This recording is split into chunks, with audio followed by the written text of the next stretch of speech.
상상해 보십시오. 한때 전 세계 시장의 무려 60%를 장악하며 누구도 넘볼 수 없는 철옹성 같던 거대 산업이 있었습니다. 그런데 불과 몇 년이라는 짧은 시간 만에 수십조 원에 달하는 천문학적인 손실을 입고 그 거대한 제국이 속절없이 무너져 내렸다면 믿으시겠습니까?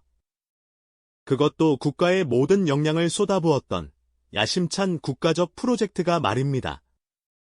2010년대 초를 기억하시나요?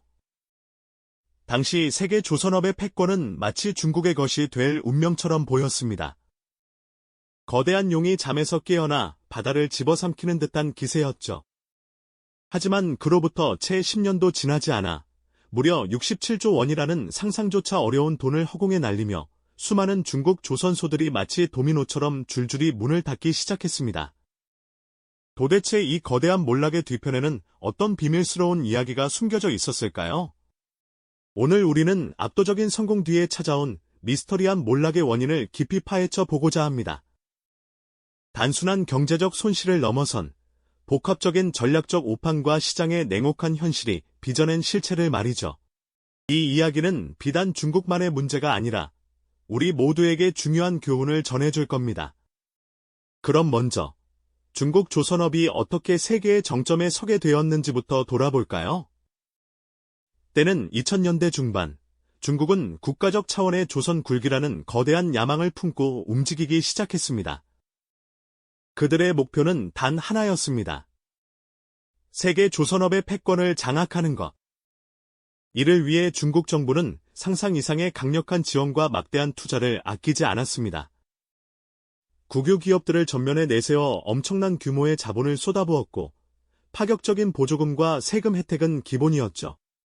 마치 거대한 용광로처럼 중국 전역에서는 대규모 조선 설비 확충이 숨가쁘게 진행되었습니다. 해안선을 따라 수많은 신규 조선소가 우후죽순처럼 들어섰고 기존 시설들은 몸집을 불려나갔습니다. 이렇게 준비를 마친 중국 조선업은 거대한 물량 공세와 파격적인 저가, 수주 전략으로 세계 시장에 뛰어들었습니다. 경쟁국의 원가보다 훨씬 낮은 가격에 선박건조 계약을 따내며 시장을 뒤흔들었죠. 품질보다는 가격 경쟁력을 앞세워 전 세계의 선주들을 유혹했고 그 전략은 놀랍도록 성공적이었습니다. 마치 거대한 댐이 터져 물이 쏟아져 나오듯 전 세계의 선박 발주량은 중국의 거대한 도크로 쉼없이 몰려들었습니다. 그 결과는 실로 경이로웠습니다. 불과 몇 년 만에 중국은 한국과 일본이라는 오랜 조선 강국들을 차례로 추월하며 세계 1위 조선 대국으로 우뚝 서게 됩니다. 2010년대 초에 이르러서는 전 세계 선박 건조량의 60% 이상을 중국이 담당하게 되었으니 가히 조선 제국이라 불릴 만한 위용을 갖추게 된 것이죠. 드론으로 촬영된 거대한 중국 조선소의 전경은 마치 거대한 도시처럼 보였습니다. 수많은 건조 도크에서는 동시에 수십 척의 대형 선박들이 쉴 새 없이 조립되고 있었고 거대한 크레인들은 밤낮 없이 철골 구조물을 들어 올렸습니다. 활기 넘치는 작업 현장에서는 수십만 명의 노동자들이 땀 흘리며 거대한 배를 만들어냈고 완성된 선박들이 위풍당당하게 출항하는 모습은 중국의 자부심 그 자체였습니다. 당시 중국 언론들은 연일 자화자찬식 보도를 쏟아내며 중국 조선업의 눈부신 성공을 대대적으로 선전했죠. 이처럼 거침없이 세계 정상에 오른 중국 조선업의 모습은 마치 영원히 멈추지 않을 듯한 거대한 파도처럼 보였습니다. 하지만 과연 그 파도는 영원히 높은 곳만을 향해 나아갔을까요? 혹은 그 거대한 파도 속에는 보이지 않는 거품이 숨겨져 있었던 것은 아닐까요? 이 질문은 다음 이야기에서 풀어보도록 하겠습니다. 네. 안타깝게도 그 거대한 파도 속에는 결국 터져버릴 수밖에 없는 거품이 숨겨져 있었던 것이죠. 2010년대 초, 세계 조선업을 호령하던 중국의 기세는 그야말로 무서웠습니다만 그 웅장한 물결 아래에서는 보이지 않는 균열이 서서히 번지고 있었던 겁니다. 시장의 수요를 훨씬 뛰어넘는 과도한 생산 능력, 즉 과잉 생산이라는 거대한 그림자가 드리워지고 있었던 겁니다.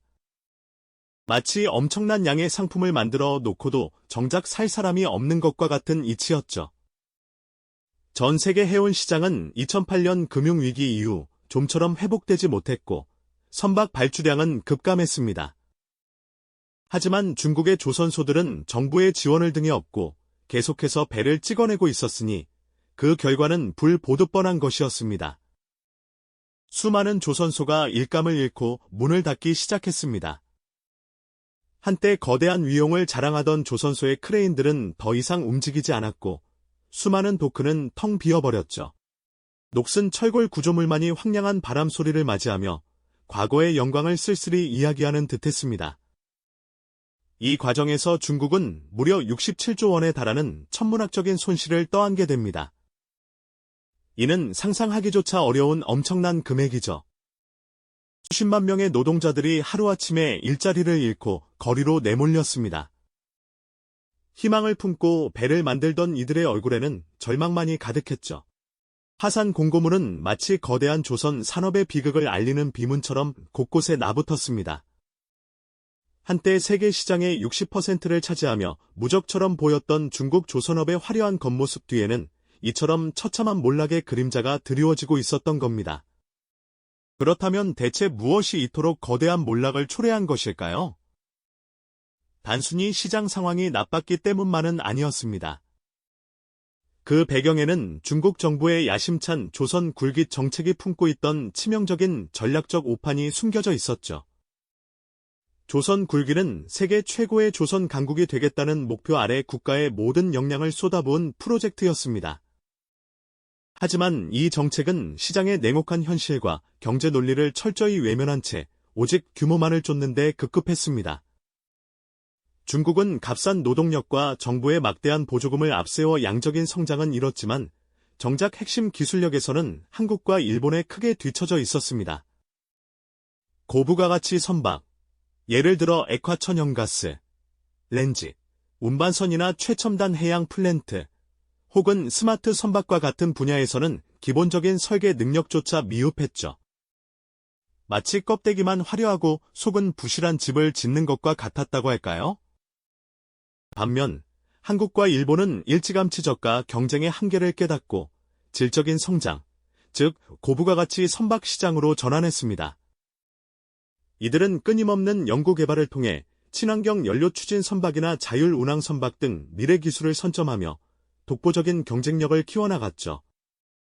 단순한 배를 넘어선 움직이는 첨단 기술 집약체를 만드는 데 집중한 겁니다.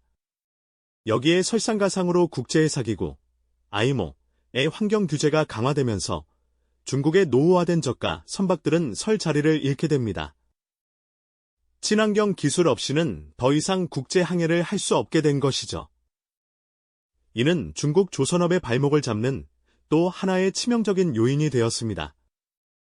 결국 시장의 흐름을 읽지 못하고 기술력 격차를 간과하며 오직 양적 성장만을 추구했던 중국의 전략은 거대한 부메랑이 되어 돌아온 셈입니다. 이 모든 것이 복합적으로 작용하여 한때 세계 조선업을 지배했던 거대 공룡을 허망하게 무너뜨린 숨겨진 진실이었던 것이죠. 이렇게 거대한 조선 강국을 허물어뜨린 숨겨진 진실들이 하나둘 수면 위로 떠오르자 중국 조선업은 그야말로 걷잡을 수 없는 몰락의 길을 걷게 됩니다. 마치 겉으로는 튼튼해 보였던 거대한 댐에 작은 균열이 생기더니 결국 둑 전체가 엄청난 압력을 이기지 못하고 무너져 내리는 것처럼 말이죠. 한때 세계 시장을 호령하며 무한한 성장을 꿈꾸었던 그들의 야망은 차갑게 식어버린 현실 앞에서 무참히 좌절되었죠. 수많은 조선소들이 잇따라 문을 닫아야 했고 한때 희망에 부풀었던 수십만 명의 노동자들이 일터를 잃고 거리로 내몰리는 비극이 전국 각지에서 펼쳐졌습니다. 이 모든 과정에서 중국 경제는 무려 67조 원이라는 상상조차 하기 힘든 천문학적인 손실을 고스란히 감당해야만 했습니다. 이는 단순한 경제적 숫자를 넘어선 국가적인 재앙에 가까운 충격이자 깊은 상처로 남게 되었죠. 한때는 웅장한 선박건조 소음과 활기 넘치는 작업자들의 움직임으로 가득했던 거대한 야드들이 이제 적막만이 감도는 텅 빈 공간으로 변해버렸습니다. 미처 완성되지 못한 채 방치된 거대한 선박 블록들은 마치 시대의 유물처럼 녹슨 철골 구조물로 흉물스럽게 서 있고 한때 국가 경제의 상징이자 꿈의 직장이었던 조선소들은 폐허가 된 채 쓸쓸한 그림자를 드리웠습니다. 희망을 잃은 노동자들의 생존권 사수 시위는 끊이지 않았고 각지에서 파산 공고문이 나붙으며 중국 조선업의 비극적인 현실을 고스란히 보여주었죠. 이 충격적인 장면들은 단순한 산업의 쇠퇴를 넘어 오직 양적 성장만을 맹목적으로 추구했던 한 국가의 야심찬 프로젝트가 얼마나 허망하게 무너질 수 있는지를 생생하게 증언하고 있었습니다. 하지만 이 모든 비극적인 상황 속에서도 우리는 반드시 기억해야 할 중요한 교훈을 얻을 수 있습니다. 바로 규모의 경제만으로는 결코 지속 가능한 성공을 이룰 수 없다는 냉혹한 현실 말이죠. 중국은 세계 1위라는 허울 좋은 타이틀에만 취해 핵심 기술 격차를 간과했고 빠르게 변화하는 시장의 흐름을 제대로 읽지 못했으며 무엇보다 강화되는 국제 환경 규제와 같은 미래 가치를 외면했습니다. 그들은 오직 눈앞의 저가 수주와 무분별한 생산량 증대에만 급급했던 것이죠. 마치 겉만 번지르르하고 속은 부실한 빈 껍데기 선박을 대량으로 찍어내는 데만 만족했던 것처럼 보입니다. 이러한 전략적 오판과 근시안적인 정책은 결국 한때 세계를 호령했던 거대한 공룡을 스스로 무너뜨리는 치명적인 독이 되고 말았던 겁니다. 이 이야기는 단순히 먼 나라의 경제 실패 사례로만 가볍게 치부할 수 없는 중요한 의미를 가집니다. 이는 맹목적인 성장과 과도한 투자가 결국 어떤 비극적인 결과를 초래하는지 우리에게 보여주는 살아있는 교훈입니다. 그리고 시장의 본질적 가치와 끊임없는 기술 혁신의 중요성을 간과했을 때 얼마나 큰 대가를 치르게 되는지 우리에게 생생하게 보여주는 살아있는 교훈이기도 하죠. 우리가 살아가고 있는 지금 이 순간에도 수많은 산업 분야에서 비슷한 유형의 거품과 잠재적인 위협이 도사리고 있을지 모릅니다. 눈앞의 단기적인 성과에만 급급하여 장기적인 미래를 놓치고 있지는 않은지, 겉만 화려한 외형적 성장에만 치중하여 내실을 다지지 못하고 있지는 않은지 우리 스스로를 진지하게 되돌아봐야 할 때입니다. 역사는 언제나 우리에게 중요한 질문을 던져주며 반복된다는 말이 있죠. 중국 조선업의 사례는 우리에게 깊은 성찰을 요구합니다. 다음 세기의 바다를 지배할 진정한 주인공은 과연 누가 될까요? 그리고 그들은 중국의 뼈아픈 실패에서 어떤 교훈을 얻어 지속 가능한 번영과 성장을 위한 현명한 길을 걸어갈 수 있을까요? 부디 이 과거의 아픈 역사가 미래를 위한 소중한 나침반이 되어주기를 간절히 바랍니다. 우리가 배울 수 있는 모든 교훈을 통해 더 나은 미래를 만들어가야 할 때입니다. 이 영상이 도움이 되셨다면 좋아요와 구독 부탁드립니다. 여러분의 응원이 제게 큰 힘이 됩니다. 다음 영상에서도 더 유용한 정보를 공유하겠습니다. 감사합니다.